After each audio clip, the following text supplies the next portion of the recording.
The U.S. Supreme Court has ruled that suspects being held at Guantanamo Bay have rights to challenge their detention in civilian courts. However, President George W. Bush, who is visiting Italy, expressed his disagreement with the ruling. Zhang Rui has more on this story.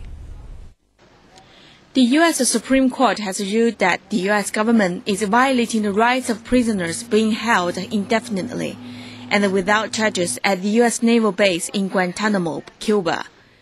Justice Anthony Kennedy said the federal judges could ultimately order some detainees to be released, but such orders would depend on security concerns and other circumstances.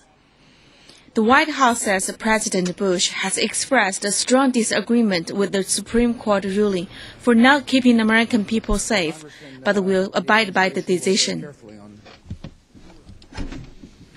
First of all, it's the Supreme Court decision. We'll abide by the court's decision. That doesn't mean I have to agree with it. It's a deeply divided court, and I strongly agree with those who dissented that, and their dissent was based upon their serious concerns about U.S. national security.